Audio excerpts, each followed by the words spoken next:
विकासखंड शंकरगढ़ के अंतर्गत लखनपुर ग्राम सभा के निराला नगर में हो रहे भागवत कथा के दौरान कथा व्यास सोमदत्त जी महाराज ने भगवान श्री कृष्णा और गोपियों का सजीव वर्णन किया और कहा कि बांसुरी की आवाज जब गोपियों के कानों पर पड़ी तब वह अपनी शुद्ध बुद्ध लोक लाज छोड़कर सभी भगवान श्री कृष्ण के बांसुरी की धुन सुनने चली गई, जिससे गोपियों की हृदय संत रूपी हो गई। सारे भजन सारे परिवार को छोड़कर सारी गोपियां भगवान कृष्ण के पास खिंची चली आ रही हैं।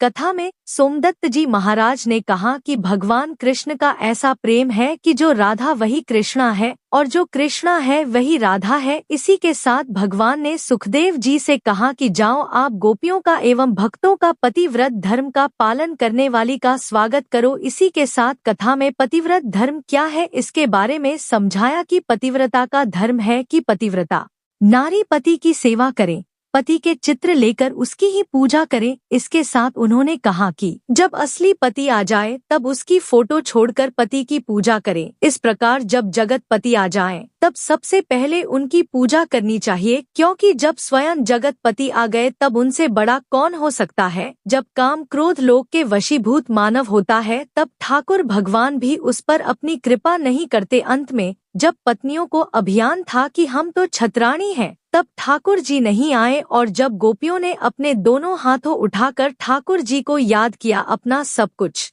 समर्पण कर दिया, तब भगवान श्री कृष्णा तुरंत प्रकट हो गए। इसी के साथ भगवान कृष्ण ने अनेक राक्षसों जैसे कंस आदि का वध करके उनका उद्धार किया। इसी के साथ कथा में उपस्थित लोगों में रमेश त्रिपाठी, बड़े लाल चौबे, कमलेश सिंह, फतेह बहादुर सिंह, निरीश त्रिपाठी आदि ग्राम के महिला पुरुष उपस्थित रहे।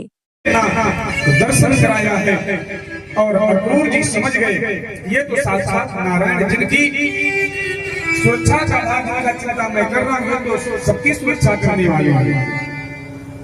उस बार गए प्रभु ने क्रमशः पहले रजत का श्रृंगार किया, वस्त्र मांगे थे, गोपगण भी साथ में गए थे, वस्त्र देने से इनकार किया तो प्रभु ने उसे वो भी का कल्याण किया।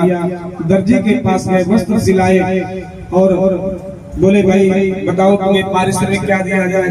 बोले हमने अभी आपका चमत्कार देख लिया। भगवान ने कहा कोई बात, द्वापर में जब जन्म लेंगे